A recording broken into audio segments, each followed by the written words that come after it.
Chief election commission of India ने, आप लोगों ने देखा है, इस पूरे डेटास में 3 तरह से चाल चली हुई है। ईवीएम में बहुत सारी चीज़ें की गई।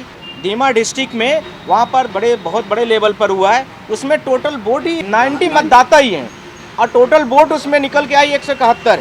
ईवीएम की गड़बड़ी यहाँ पर भी आ रही है। अब कई जगह पर ऐसा भी होता है कि इलेक्शन कमीशन ऑफ इंडिया जैसे ही अपोजिट पार्टी के लोगों को जीतता हुआ देखता है तो बीमार भी पड़ जाता है। आप लोगों ने चंडीगढ़ में देखा होगा। अभी इलेक्शन कमीशन ऑफ इंडिया बहुत सारी जगह पर चुनाव कंडक्ट कराता है, तो आप सारे लोग देखेंगे कहीं पर कुछ कैंडिडेटों को एक भी वोट नहीं मिलती है।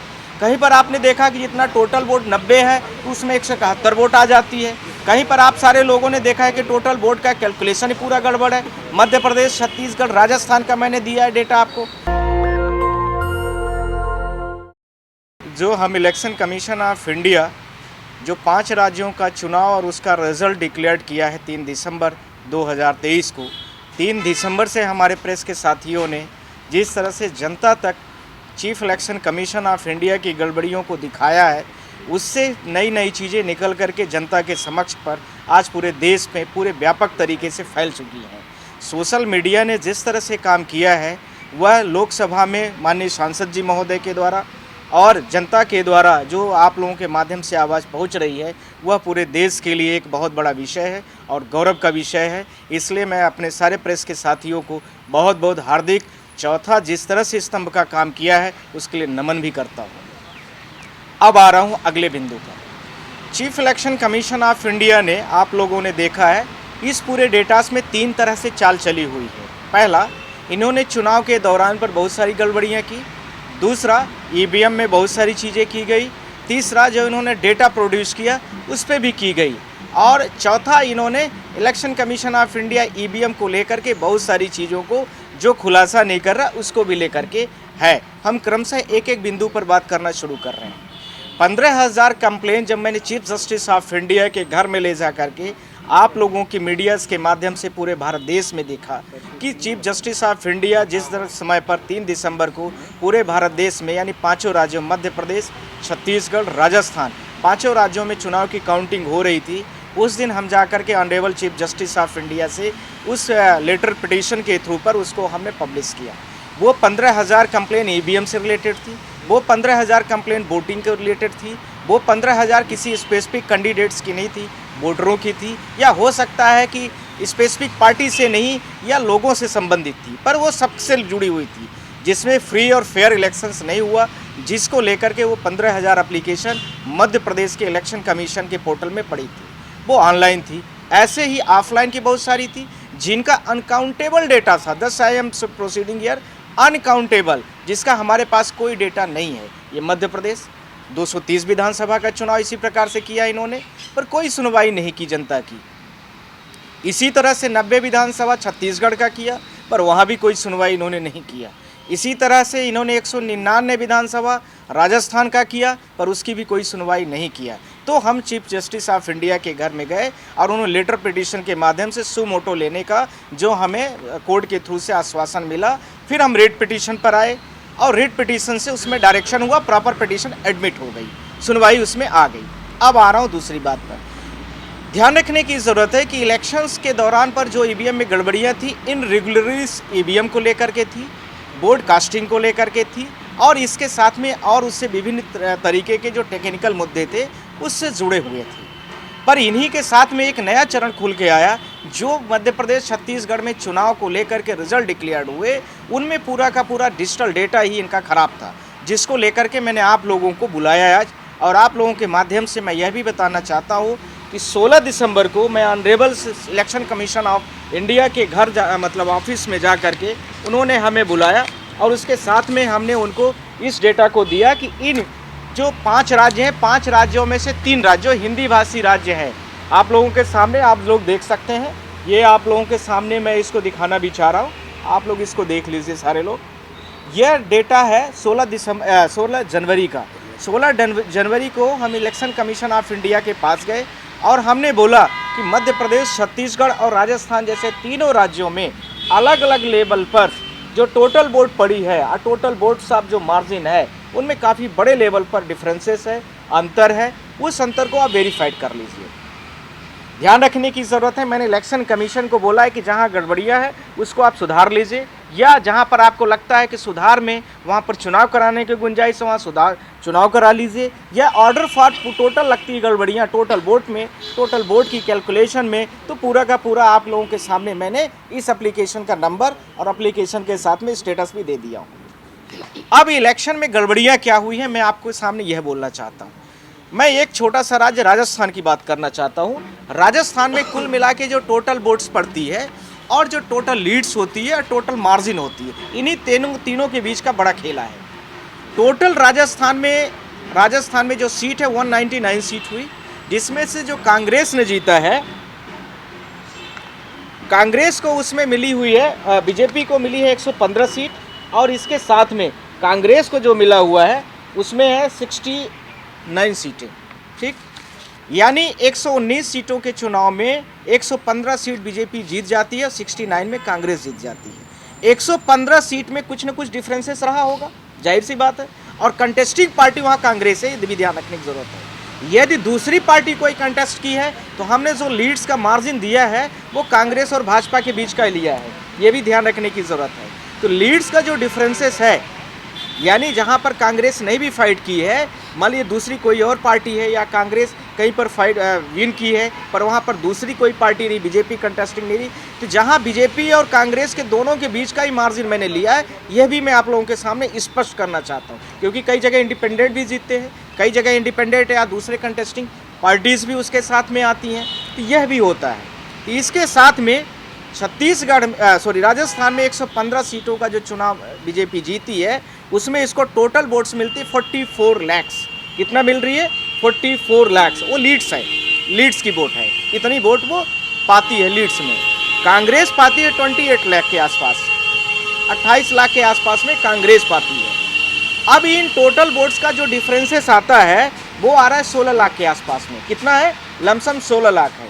अब यह लीड्स का डिफरेंसेस होना चाहिए टोटल बीजेपी का जो टोटल वोट्स है, यानी 119 सीटें, 199 सीटें जितना बीजेपी लड़ी हुई है चुनाव, 199 सीटों पर जितना टोटल चुनाव में वोट पाई है, माइनस 199 सीटों में जितना कांग्रेस लड़ी है, उनके टोटल के डिफरेंसेस के बराबर होना चाहिए।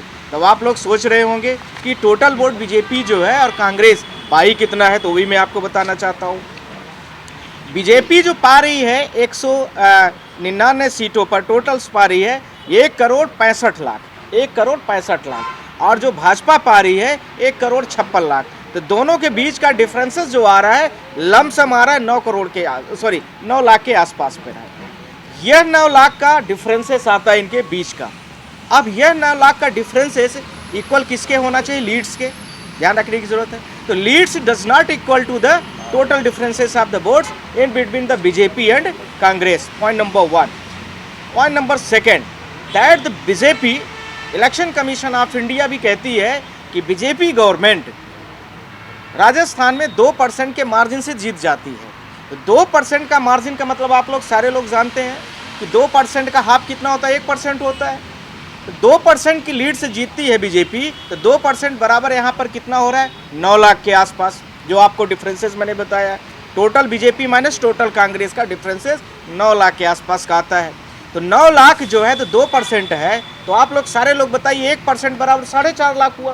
तो 100% बराबर कितना होना चाहिए? 4.5 करोड़ के आसपास में। ठीक, 4.5 करोड़ वोट पड़नी चाहिए टोटल मिला करके।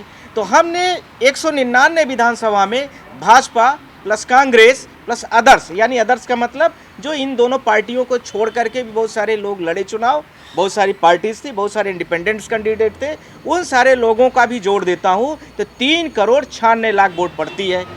बात समझ में आ गई होगी। तो ये इनका जो परसेंटेज के बेस से जो डेटा आ रहा है 4.5 करोड़ का, और इसमें से काफ़ी बड़ा डिफरेंसेस आता है जो मैच नहीं करता है। ध्यान रखना है, मैंने इलेक्शन कमीशन से बोला कि आप भी वेरीफाइड करा लीजिए। अभी मैंने सुप्रीम कोर्ट की भी बात करूंगा आप लोगों से। सुप्रीम कोर्ट में भी मैंने honourable chief justice of India को लेटर दे दिया, उन्होंने कमेटी बना दिया है, उसका भी डेटा वो रेक्टिफाइड हो रहा है। मैं आपको वो भी अभी सारी डिस्क्लोज करूंगा। ये डिफरेंसेस इक्वल नहीं है, हम आप कह रहे हैं, आप भी करिए, पूरे भारत देश के 140 करोड़ की जनता है वो भी जाँच करे, राजस्थान के लोग भी जाँच करें। मेरा ये मतलब नहीं है कि मैंने जो कहा है सारे लोग जाँच करें, इलेक्शन कमीशन भी जाँच करे, गलती पाई जाती है तो उसको सुधार करें, और यदि उसको गड़बड़ियाँ बड़े लेवल में लगती हैं तो वहाँ चुनाव कराएं। मेरी बात समझ में आ गई होगी। ये 3 पॉइंट पर है। There is the differences in between the leads, यानी टोटल लीड्स का differences is not equal total votes of the differences in between BJP and Congress. ठीक है, ये हो गया।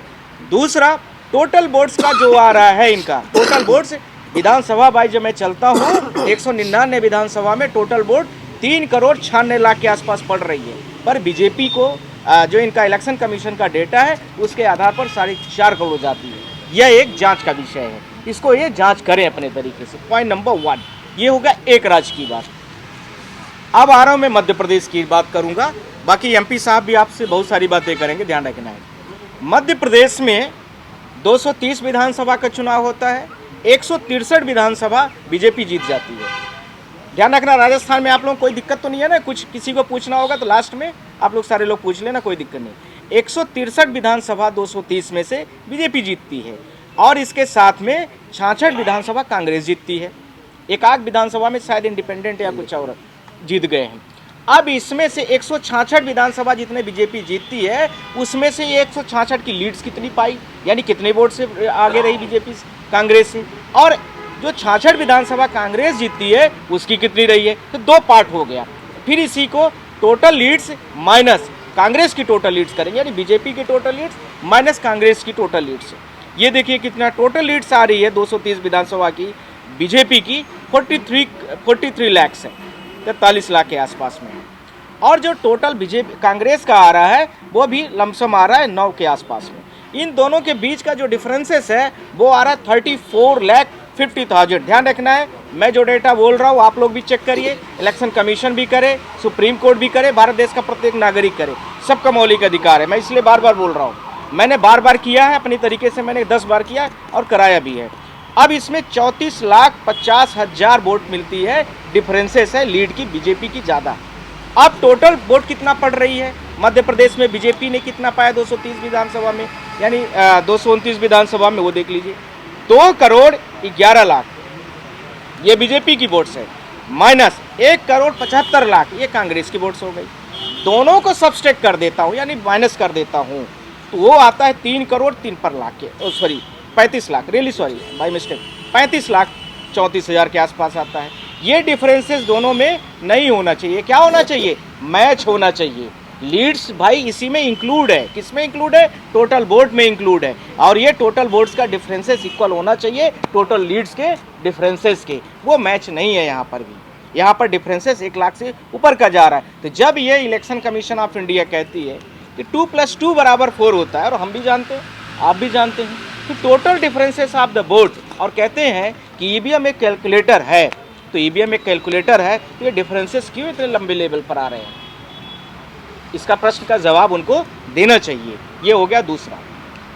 अब इसमें आ रहा हूँ तीसरे पॉइंट पर। इन्होंने बोला कि मध्य प्रदेश में बीजेपी 8.15% की लीड से कांग्रेस से जीत जाती है, लीड्स भी बताते हैं। यदि इनका डिफरेंसेस बराबर आ रहा है 35,34,000 के आसपास का, ये लीड्स का डिफरेंसेस, तो टोटल इनकी जो वोट जाती है, यानी कितना बीजेपी टोटल पाएगी, 100% टोटल वोट जब मैं इनका कर देता हूँ तो वो 100% इनका जा रहा है लमसम 4 करोड़ के आसपास में। तो ये तो टोटल मैच ही नहीं कर रहा है। टोटल वोट्स जो जितना पड़ रही है उससे इनका कई गुना ज़्यादा जा रहा है।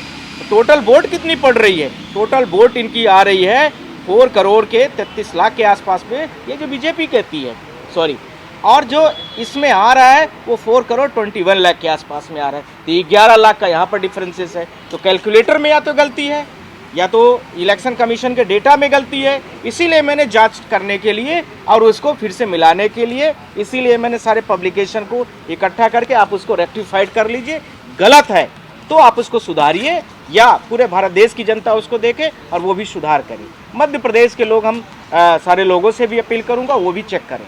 ये डेमोक्रेसी का विषय है, फ्री और फेयर इलेक्शन होना चाहिए, ये हमारे आपके सबके बीच का विषय है, ठीक है। तो यहाँ पर भी ध्यान रखना है कि total leading of votes in between the BJP and Congress margins का डिफरेंसेस नहीं इक्वल है। Total votes of the BJP and Congress का टोटल डिस वोट का वो भी इक्वल नहीं खा रहा है। टोटल परसेंटेज में आता हूँ उसमें डिफरेंसेस नहीं खाता है। टोटल वोट्स कैलकुलेट करता हूँ, उसमें डिफरेंसेस मार्जिन बहुत बड़े लेवल पर है, तो इसको भी देखने की ज़रूरत है, उसको भी जांच करेंगे। इसी प्रकार से छत्तीसगढ़ का भी आता है, जैसे मध्य प्रदेश, छत्तीसगढ़ और राजस्थान का सबका आया हुआ है, इसी राजस्थान मध्य प्रदेश का है, ऐसे छत्तीसगढ़ का भी आया हुआ है। ये हो गया इन तीनों राज्यों का मोटा मोटा डेटा के साथ में। अब ये देखिए, आप लोगों के सामने मैं पूरा एक्सेल शीट दिखा रहा हूँ। ये देखिए, पहले छत्तीसगढ़ का है, मैं आप लोगों के सामने पब्लिश कर रहा हूँ, आप लोग सारे लोग देख ले। दिस इज द छत्तीसगढ़ का डेटा है, बाय मिस्टेक ये राजस्थान का पूरा डेटा है, आप लोग सारे लोग देख लीजिए। ये राजस्थान का मैंने कैंडिडेट, विधानसभा और इसके साथ में जो कैंडिडेट की मार्जिन क्या रही है, कौन सी पार्टी जीती हुई है, आप लोग देखेंगे यहाँ पर। ये देखिए, यहाँ पर लिखा हुआ INC, इंडियन नेशनल कांग्रेस की लीड ऐसी जा रही है। फिर इसके साथ देखिए यहाँ बीजेपी लिखी हुई है, बीजेपी की लीड से विधानसभा बाई, जैसे मैंने इलेक्शन कमीशन के पोर्टल से लिया है, ध्यान रखना है, मैंने इसमें कुछ भी नहीं किया है।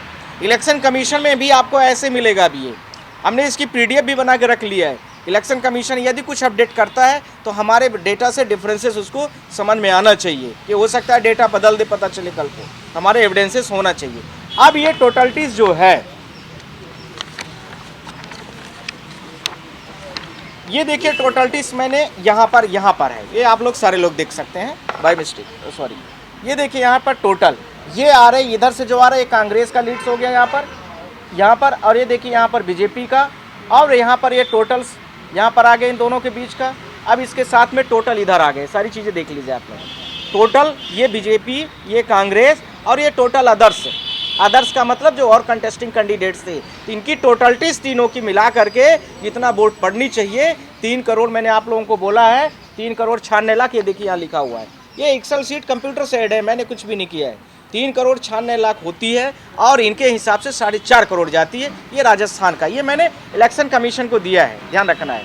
और ऐसे मैंने सुप्रीम कोर्ट को भी लेटर पिटीशन के साथ में दे दिया है कि व्यक्तिगत तरीके से आप भी उसकी जांच करा लीजिए। ये हो गया राजस्थान का।